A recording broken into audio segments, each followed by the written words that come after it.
এবার আস্তে আস্তে অ্যাডিনিয়ামগুলো ফুটতে শুরু করেছে। যে দেখুন কালারটা কি সুন্দর না, বাই কালারের ফুল ওটা। আর এটা হবে পিঙ্ক কালারের। এটাতে কুড়ি এসছে, এখনও ফুল ফোটেনি, ফুটলে দেখিয়ে দেবো। এটাতেও তাই। হাতে একটা প্লাস্টিক নিয়ে নিয়েছি, আর এই যে এই লঙ্কাগুলো সব তুলে নেব। এগুলো হচ্ছে বোম্বাই লঙ্কা, কেউ কেউ নাগা লঙ্কা, যাই বলুন না কেন। আগে একটা ব্লগে আমি আপনাদেরকে দেখিয়েছিলাম, তখন অনেক লঙ্কা হচ্ছিল। আর এখন সব লঙ্কাগুলো পেকে গেছে, খাওয়া হয় না তো, কাউকে দিতেও যেন ভয় লাগছে, নিজেরাও খেতে পারছে না ভয়ের জন্য। কী পরিমাণ রোদ এবং তাপটাও প্রচণ্ড পরিমাণে, সবাই হালকা ফুলকা খায়, আর তার মধ্যে এই লঙ্কা, ওরে বাবারে। তো যাই হোক, তো যদি না তুলে নিই লঙ্কাগুলো যাবে নষ্ট হয়ে। তাই ইচ্ছে রয়েছে এগুলোকে তুলে নিয়ে তারপর একটা প্লাস্টিকে ভরে ডিপ ফ্রিজে রেখে দেবো। তাহলে কি বলেন তো, অনেক দিন থাকবে, তাজা থাকবে, আর নষ্টও হবে না। তো সেইটার ভেবেই এখন লঙ্কাগুলো তুলে নিলাম।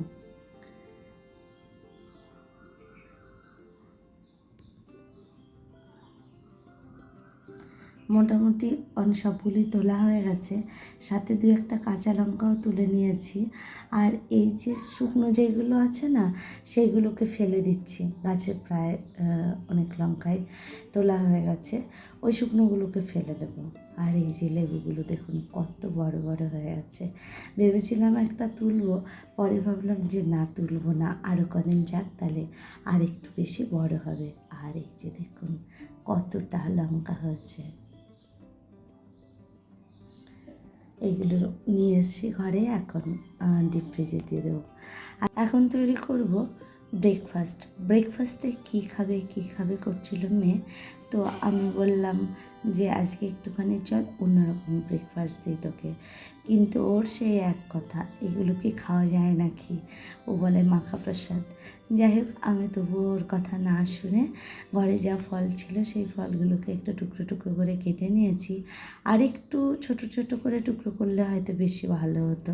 যাই হোক, কাটা যখন হয়ে গেছে আর কিছু করার নেই। আর নিয়ে নিয়েছি চিড়েকে ধুয়ে, আর তার সঙ্গে দিয়ে দিলাম পরিমাণ মতো টক দই।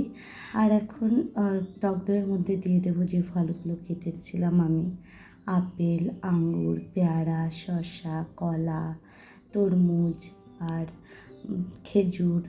আর তার সঙ্গে দিয়ে দিয়েছিলাম কিছুটা কাজু বাদাম আর কিছুটা পেস্তা। আর তার মধ্যে দিয়ে দেবো একটুখানি বিট নুন। তা আগে একটুখানি মাখিয়ে নিই, তারপরে আবার বিট নুনটা দিচ্ছি। এখন চামচ দিয়ে সবগুলোকে মিক্স করে নিচ্ছি। এবার এর মধ্যে বিট নুনটা দিয়ে দিয়েছি। বিট নুনটা দিলে কি আর টেস্টটা একটু অন্যরকম আসে। এটার মধ্যে আরেকটা জিনিস দেব, এখন এটাকে টেস্ট করা চলছে যে লবণটা পরিমাণ মতো এসছে কিনা। এবার এর মধ্যে দিয়ে দিচ্ছি আমার ঘরে যে নলেন গুড় ছিল, সেটার থেকে একটু পরিমাণে বেশি, সেটা দিয়ে দিলাম। চিনির বদলে এটা দিলাম। দিয়ে এবার আমি এটাকে ভালো করে মাখিয়ে নিচ্ছি।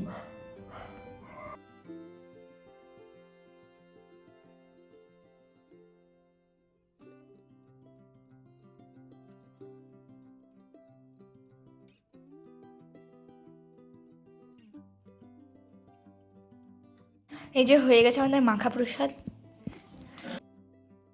মেয়ে নাম দিয়েছিল মাখা প্রসাদ, বাট এটাকে কী বলে আমি জানি না। এটা একটা হেলদি ব্রেকফাস্ট, সেটাই আমি নিলাম। এটার সঙ্গে চিড়ে না দিয়ে ওটস দিয়েও খাওয়া যেতে পারে। তার সঙ্গে একটু চিয়া সিড যদি আগে ভিজিয়ে রাখা যেত, সেটাও দিলে বেশ ভালোই লাগে খেতে। যাই হোক, ব্রেকফাস্টটা সত্যি সত্যি ভালো ছিল। আর তারপরে দুপুরবেলা আমার বাড়িতে একটা ঘটনা ঘটে। সেটা হলো আমার বাড়ির যে ট্যাঙ্কে জল ওঠে পাম্প, সেই পাম্পটা নষ্ট হয়ে গেছে। তো অনেক কষ্ট করে আমাকে আজকে রান্নাটা সারতে হয়েছে, কারণ হাতের কাছে সব কিছু পেলে বোঝাই যায় না যে কতটা কষ্ট করতে হয়। আর যখন হাতের কাছের জিনিসটা হাতের কাছে না থাকে, অনেকটা দৌড়ে দৌড়ে আনতে হয়, তখন বোঝা যায় যে কষ্ট কাকে বলে। আজকে সেটা আমি হাড়ে হাড়ে টের পেয়েছি। বারবার করে বাইরের কলে যাওয়া, জল আনা, চাল দেওয়া, সমস্ত কাজগুলো আমাকে বাইরের কল থেকে করতে হয়েছে এবং আমাদের স্ট্রিক্টলি বারণ করে দেওয়া হয়েছিল যাতে ট্যাঙ্কিতে যেই জল আছে সেই জলটুকু নষ্ট না করা হয়। যাই হোক, খাবারের সময়টা আর আপনাদের সাথে কথা বলতে বলতে বলা হয়নি কী কী আইটেম ছিল। রান্না করেছিলাম টক ডাল আম দিয়ে। আমটা ভালো ভিজিয়ে রাখা হয়নি বলে ওরকমভাবে একটু কালো হয়ে গেছিলো। আর এঁচোড় চিংড়ি, আর তার সাথে ছিল ডিম সিদ্ধ আর টক ডাল ও উচ্ছে আলুর চচ্চড়ি। আর এই যে আপনাদের দেখিয়েছিলাম কীভাবে আর কি সমস্যাটা হয়েছিল আমাদের। তো পাইপ, মোটরের যে পাইপ থাকে যেখান থেকে জলটা আসে, সেই পাইপটা ফুটো হয়ে গেছিলো। ফুটো হয়ে পাইপ মোটর চললেও জল উঠছিল না। সেটা নিয়ে সারাদিন একরকম যুদ্ধ চললো। প্লাম্বার আসছিল, প্লাম্বারও কিছু করতে পারছিল না ফার্স্ট টাইম। তারপরে আবার রাত্রিবেলা প্লাম্বার আসলো, এসে জল তুলে দিল। তারপরে আমি এই যে সব বাসন ধুলাম।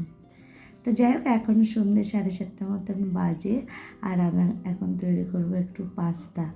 পাস্তাটা অনেক দিন ধরে আনা হয়েছে, মেয়েও বারবার বলছিল, কিন্তু ওই যে গরম পড়েছে বলে কিছুই দিতে ইচ্ছা করে না। আর মেয়ে তো মাঝে মাঝেই রেগে যায় যে গরম পড়েছে বলে কি আমি কিছুই খাবো না, কিছুই খাবো না। তাই ভাবলাম যে না, যাই হোক, যতই কষ্ট হোক না কেন একটুখানি করে দিই।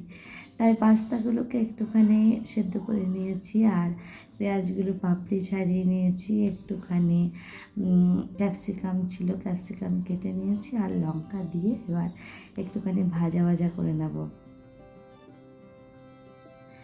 খুব বেশি স্পাইসি করব না, যেহেতু বলেছে না দিলেও নয়, তো সেইভাবেই করছি।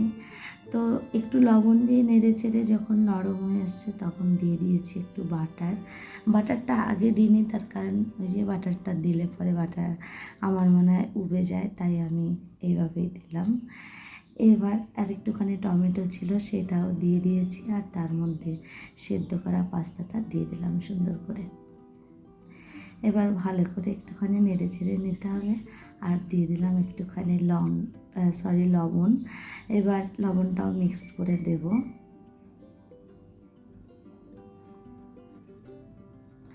লবণটা মিক্স করা হয়ে গেছে, এবার দিয়ে দিচ্ছি একটু টমেটো সস। চিলি সসটা দেওয়ার চেষ্টা করলাম, কিন্তু কিছুতেই বার করতে পারছিলাম না, আর শরীরটাও আর দিচ্ছিল না, তো সেই কারণে আমি আর চিলি সসটা দিইনি। মানে শর্টকাট, চটজলদি, আর সাথে হচ্ছে ফাঁকিবাজি রান্না। এই যে দেখুন, চেষ্টা করলাম, ওই অল্প একটুখানি পড়েছিল। যাই হোক, এইটাকে আবার একটুখানি মিক্সড করে দিলাম। দিয়ে আমি এবার এর মধ্যে একটুখানি চিজ গ্রেট করে দিয়ে ভালো করে মিক্স করে দিলাম। আর দুটো ডিমকে আমি আগেই ঝুরি করে রেখেছিলাম, সেটা আর আপনাদের সঙ্গে দেখানো হয়নি। আর এই যে সার্ভ করেছি, তো দেখতে বেশ ভালো হয়েছে, খেতে খুব ভালো হয়েছে। তো দেখা হবে নেক্সট ব্লগে, ততক্ষণের জন্য টাটা অ্যান্ড বাই।